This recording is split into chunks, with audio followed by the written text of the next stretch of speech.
Hello everybody. So today I'm just going to be going over a few things with my deck. Um, I decided, I had decided that with my Simic deck, I would just kind of go for it. And I had this issue, I always talked about it before of like, I kind of want to combine my favorite decks because although I like some aspects of it, I wanted to kind of take a little bit of everything and try to make it work. So I had so many iterations. I had like a life drain deck that became like a life drain angel thing. Then I became a mono white angel thing. And I had a Simic deck, then a +1 counter. And then I tried to do like +1 counter and squirrels because I had like kind of a squirrel deck. I just really didn't like any version of it. So here I am. And I think I found a partial solution at least. Squirrels are just too weak, so it is what it is.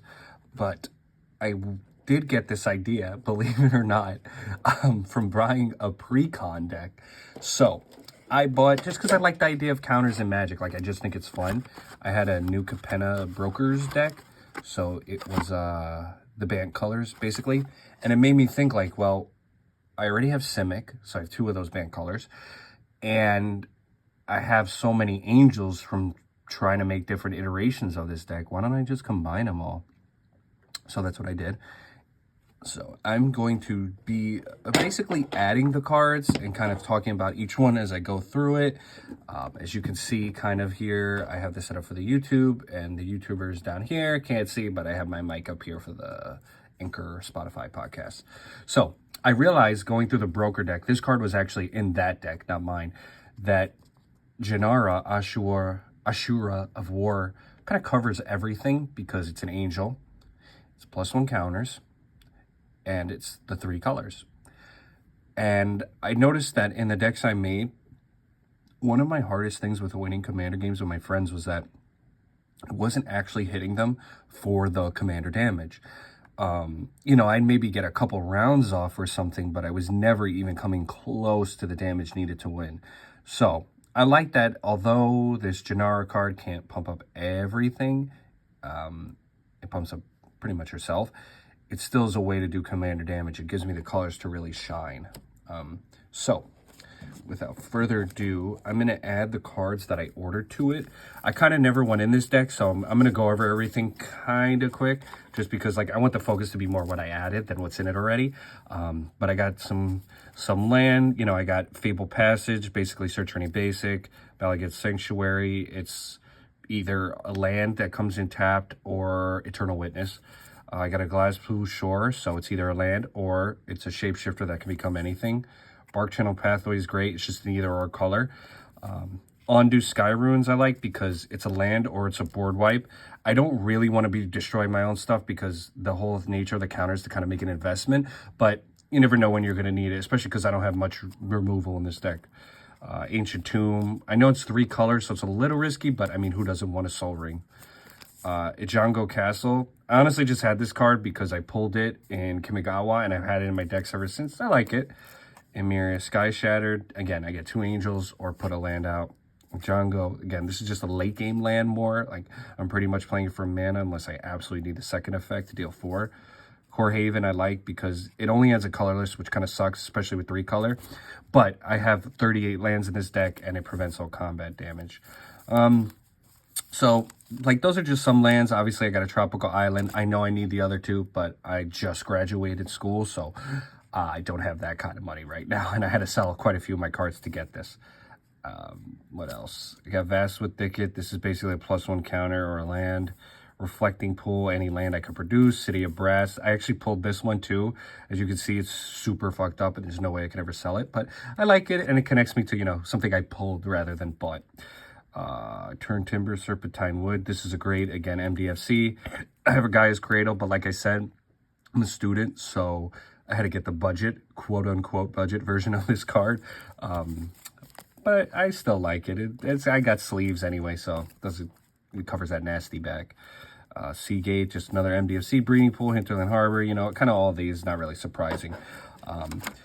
So, as you can see, I really went back and forth with this deck because I wanted it to do so much, and it's kind of a good thing and a bad thing. I like that everything's centralized and it's one theme, especially since I don't play with my friends a lot. it's nice because it gets me everything. And I know I could probably optimize this deck more by separating and do fully angels or do like fully +1 counters separately. But just given the lack of like play I have and the monetary concerns, like I can't just keep buying, you know, all like I want good land in this deck, and I can't just buy good land for like the decks I have, you know. I can't just buy 3 colors. You know, it's not feasible for me, at least right now. So that's why I did it this way. Got the Great Henge here, great for +1s, great for land. Bant Angels of Tyr, another great one, especially in the multiplayer game. Did not realize how good that card was till I actually played it in a game, and I was like, whoa. Arcane Signet, again, just for the ramp. Even though I have green, I just like an Arcane Signet. It's 2 mana. Swan Song, you're going to see some cards in here. I honestly just like the idea of the one deck I'm going to use producing these weird-ass tokens. So I got a bird token. I actually have a squirrel card my playgroup's okay with me playing with. I have the token for the beast from Beast Within. I have an elephant token for generous gifts. So I just like that. It's like a little just nod to everything. Again, this isn't CDH, so who cares? I got an Avacyn in here. This card's a little expensive in terms of mana. Well, money, but also mana. But I really have this card in here because I like it, 1. And 2, when I was playing a few years back, I actually spilled some water on something and I didn't have the card's double sleeve. So it just soaked in. So this and the next card, Lyra here, is like irrevocably damaged. So I can never sell it or get rid of it. And I just want to use it. And again, I like that whole thing. Like it kind of makes my deck, gives a little character. Pier I have just for the tokens. Biophagus. This is just a fantastic card for this deck. It literally is a bird of paradise with stronger, you know, in a way, no flying, obviously. Stronger toughness, and it puts a +1 counter if it's a creature. And I have a lot of creatures in here, so I really like, I would honestly worldly tutor this card if I didn't have it in my hand, or like wasn't drawing into the next couple turns. I like the card that much. I got a Sylvan Caryatid, so it's kind of like Biophagus again, except no +1, but it's got hexproof, so that's nice. Farseek, great. Like, this is such a cheap, great land ramp. It's 2 mana, and yeah, I can't search for a forest, but as you'll see when I go through this deck, I have so many cards that yield me forests. I'm really doing it for the plains and the island, and probably more specifically the plains, because so many of these angels can cost up to 3 plains, which is a lot for a 3-color deck. Incubation Druid, again, any color, it's just already produce it. It gets +1 counter on it. Even 1 produces 3. Fantastic. Growing Rights of oh boy. Itlimok, I'm going to butcher that name. It's basically a Gaia's Cradle, eventually, that initially starts as card advantage. Elvish Spirit Guide. This card is pretty vanilla. Like, I'm not hard and fast on this card, but also, like, I just can't beat a free 1 mana. I'm almost never playing it for the other part. And getting it in the first turn, because my friends play a little slower decks, so getting ahead of this, oh my god, this card pays dividends in the end. And if I draw it late and I absolutely need it, you know, I got a blocker, whatever. I got Noble Hierarch. It's fantastic. It reduces the Bant lands for 1 mana, 0/1, and Exalted if it started early. Spark Double. This is just to get around because, you know, black, more so red, has more angels. Like, there's so many more either mono red or red and white angels. Simic has a real hard time producing angels. And since this is an angel deck, I want to have that option available. So I threw a Spark Double in. 1, because I actually got this in a pack, in that like a gift box for World of Spark that I got from a friend. So again, this is just another one of those cards. You're going to see this theme a lot of cards I just pulled or were gifted that I keep in for more the sentimental value. I know it's not technically optimized, but I like it for that. And who cares? I got a Soul Ring. I know like everybody plays it, but it's just such a good card. Mox Amber. I got a lot of legendaries in here, so I can get this out really early. Sometimes as early as turn 2. I got an Earl of Squirrel in here. So I know you're not supposed to play the silver border cards, but my play group's okay with it. And I actually got this card as a gift too from a friend when I used to have like a mono green squirrel deck. So I keep it in there for sentimental value. My play group's okay with it. And I just like the fact that like it has Squirrel Lake. Like you throw a couple counters on that thing, give it flying or something if you need to, unblockable, whatever, and you're producing so many squirrels. I got Metallic Mimic. Obviously, I'm always choosing angels unless like somebody mills all my angels somehow or something. Gives it a +1 when it comes out. I wish this worked a little different than playing it because that kind of implication here is that I have to play Metallic Mimic first. So sometimes I'll tutor that too, just to get the ball rolling. Really depends. Ozolith is great for just shifting counters. I'm actually going to put that in the new Capenna pre-con deck I have too, just because it's so versatile. Hardened Scales, put an extra counter. If you put one, put +1. Put an extra counter, excuse me. So if you're going to put a +1, you put 2 +1s basically. Branching Evolution, Hardened Scales on crack, it doubles it. Mana Drain, I actually got this one too, the borderless foil one, from a pulled pack. So let me just get this around here. I actually got this from a pulled pack. So again, I keep that one for sentimental value too. Chord of Calling, I just like that I can search really fast and it's instant speed. So I can play it at the end of somebody's turn. It's 3 green, which sucks. I won't lie.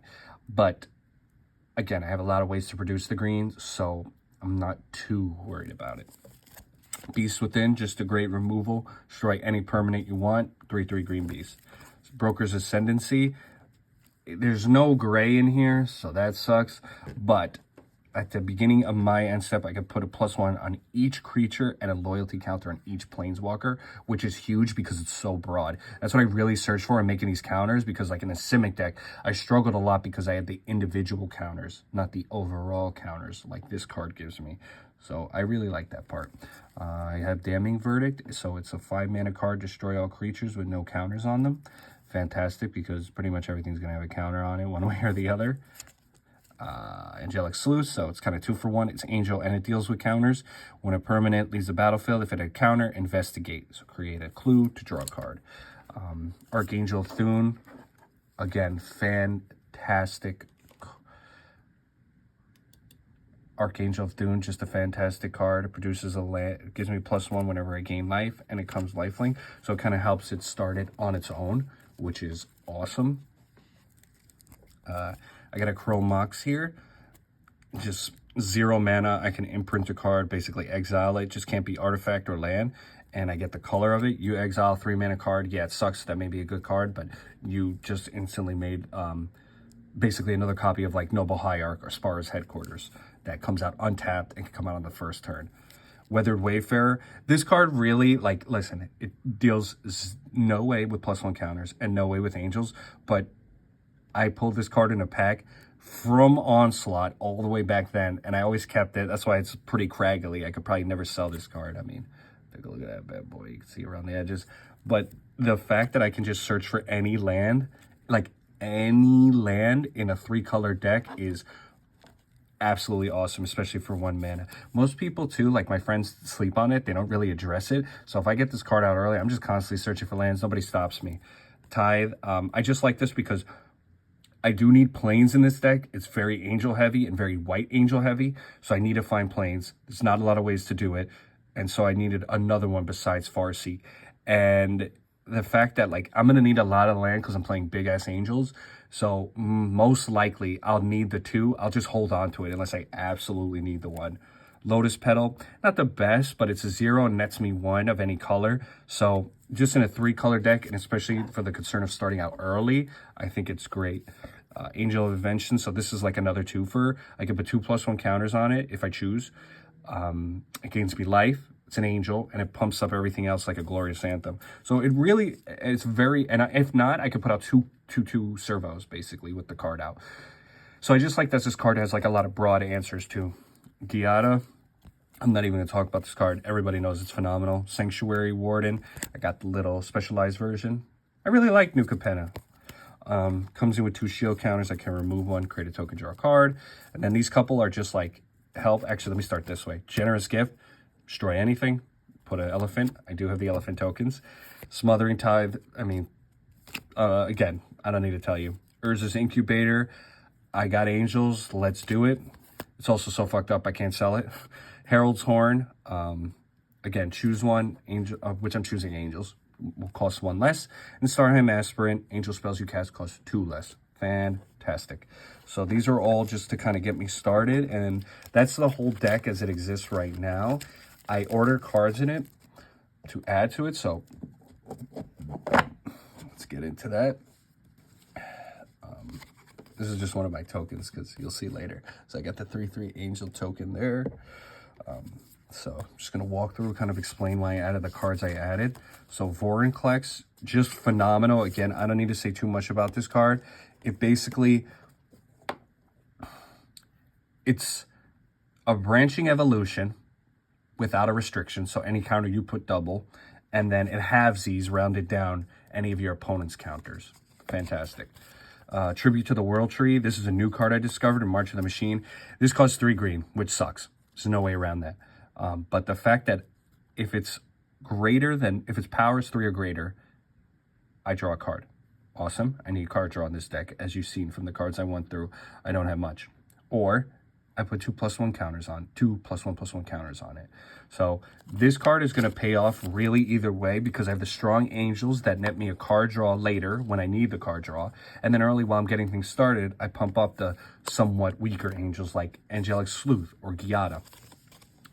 Now, because some of these cards you've seen, especially my RAM package, is very much not angel besides Giada, I wanted some way to transfer that angel subtype to them. So one I got was Angelic Armament. This card's not my favorite because it's kind of expensive. It's 3 to play and 4 to equip, but it gives it +2/+2, flying, and white angel. So just kind of synergize with the deck a little better. I'm definitely not playing this early unless like all my angels have been wiped or something, but it's nice to have that option, you know, just to change something and give it the Anthem benefits. Aura Shard, I just needed like more consistent removal. Because as you saw in there, I had 2 counters, Swan Song, Mana Drain. I had 2 removal, Generous Gift, and Beast Within. So I wanted some other options. And Aura Shard is, you basically can constantly do it as long as a creature comes into play. It doesn't even have to be a non-token. So I have a lot of creatures and a lot of token producers in this deck. I'm going to be removing stuff. And to get it out, because I know I don't have the best card draw, I got myself an Enlightened Tutor from March of the Machines, just like the retro frame. So, fantastic card. I'm not going to go into detail. We all know what that card is. It sucks it puts it like on top instead of in your hand, but it is what it is. Ella, oh boy, I always fuck up this name too. Ella Domri's Call. 1 green, 1 white. Search your library for a creature, reveal it, put it to your hand, shuffle. Fantastic. Fantastic non-black tutor option. Luminarch's Ascension. Again, this just plays with the whole counters theme. Gets me angels out. Costs 2 mana. Worldly Tutor. 1 mana search. Put it on top. Fantastic. Angelic Destiny is another version of the strategy I mentioned of just converting maybe cards that linger. So like, let's just say I play a Biophagus really early and it just lasts the test of time through who knows what reason. I throw this on. Now it's a stronger card. It's an angel. And the best part, honestly, I don't even care. I actually don't even really care that it gives it flying or a first strike. I really don't even care that it gives it +4. It's really these 2 things, that it makes it an angel, and when the creature that's enchanted with this dies, I return this card to my hand, so I can constantly get it. So it's a good tutor option because it keeps netting me rather than a one-time thing. So like Aura Shards of this card, the value pays off. I got Kiora here, so I wanted to do the counter a little bit, and again, I need card draw. And I'm playing big angels, and I can get counters on this Planeswalker again. So it only minuses to untap, but I can get counters on it somehow. And honestly, even if I never ever use the -1, the fact that when a creature enters with 4 or greater, I draw a card is fantastic. Almost all my angels are like 4 or greater, and I'm going to be tutoring out 4/4 tokens, so I'm going to get to draw. I say that as I pull out an angel that's 3. Shalai. I really don't care about the hexproof part. Like, it's nice, but it's just, I wanted the angel, legendary part, syncs with like Mox Amber, and then tap 6, 2 green, and 4 any. Put a +1 on each creature. So again, one of those broad effects, kind of like Angel of Invention. Call a Serve is just another redundant copy to make angels. It can't be non-black, but it's banned, so who cares? It turns an angel, excuse me, creature gets +1/+2. Flying, which green suffers from, not angels but green, and it makes it an angel. I got Sarah the Benevolent here. Again, I have ways to put counters on it, and I produce a 4/4. Win, win, win. Herald of War, it's a 3/3. I meant to order the older one just because I hate these stickers, but whatever. When it attacks, put a +1, and then angels cost 1 less. Humans cost 1 less too, but I have like 1 human in here, so who cares? I got Benny Brax, Young Benny. Convoke, so it should pretty much always be 1 mana.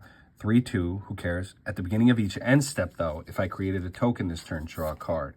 So I'm not really going to create them at each end step for the most part, but it's just another consistent card draw.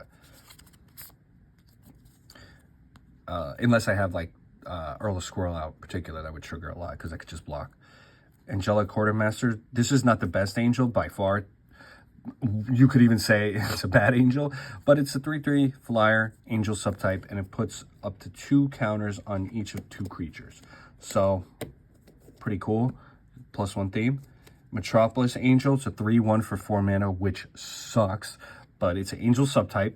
It's another color, and when a creature attacks with 1 or more counters, draw a card. So, not only does this work for my angel deck, where it's predominantly +1 counters, but I could also put in that new Capetta one. I also have Elspeth Resplendent, which, by the way, is it me, or does Elspeth Resplendent look kind of like Elizabeth Olsen from like Scarlet Witch and stuff? I don't know if you can see it there, but it just really looks like it. This card is good because it does everything I want. It's -7 is create 5 angels, starts at 5 life. I can look for a card, hike it out with a shield counter, so counters, and I could put a +1 counter and then choose another, so flying, first strike, lifelink, or vigilance on it. So it's counters, it's angels, it's searchable, it's great. Boonbreaker Valkyrie, again, not the best card, 5 mana, 4/4, but it has flying, first strike, and lifelink, so pretty hefty combatant, angel subtype, and it has backup 1. So I can put a +1 when this enters on any creature, including itself. But if I choose to put a +1 on another creature, it gains flying, first strike, and lifelink until end of turn. So it's kind of a nice card because you can either invest in your 1, or if you got something else that needs a little oomph, and you're going to attack this turn especially, throw it on. I have Ozolith, the Shattered Spire. This is basically another redundant Pier or Hardened Scales or Ozolith itself, in a way. So if 1 or more counters with +1 counters would be put on, put that many, +1. Tap 2, tap it, put a +1 counter on target artifact or creature. The only thing that sucks is I can only activate this as a sorcery, but it is what it is. And it has cycling in case it's a dead draw, or you need removal, or it's late game or something. The next one I have is Archangel Elspeth. So this one is 4 life at 4 mana. The +1 is not as good as Resplendent because I create a 1/1 soldier with lifelink, so a chump blocker. But the rest I'm very interested in. So the -2 especially, I could put 2 1/1 counters on a creature, so +1s, pump it up. It gains flying and becomes an angel now in addition to its other types. So this is a way for me to convert angels, pump up my existing angels. You get a little chump blocker if I need to go up. Number 6 kind of sucks. Return all non-land permanent cards with mana value 3 or less from the graveyard to the battlefield. I don't have that many, but you know, if I ever lose some ramp and need to regain it for the late game, or I kind of played a risky hand, which I do often with my friends, I just got another way around it. I have this 1 slot open here. I'm still trying to figure it out. I would honestly love to remove 2 cards so I could add in Gisela and Bruna because I have tutors. I have ways to get them out faster, and I just like the idea of that meld. That card is so cool, the Voice of Nightmares one. So I have to figure out what I want to do. Basically, if I want to prioritize one and just have it, which would most likely be Gisela, or remove the whole thing. And then there's just a final little thing I'm just going to show you. So I got the bird token for Swan Song, elephant token for Modesty for Generous Gifts. There's blue in the background. Beast for Beast Within. I got a couple of angel tokens here. Servo tokens for Angel of Invention. And then the 3/3 flying angel that I got a sleeve for the rest. I also have some squirrel tokens from that unglued set and from Modern Horizons. I'll probably put a few in on the chance I get Earl of Squirrel.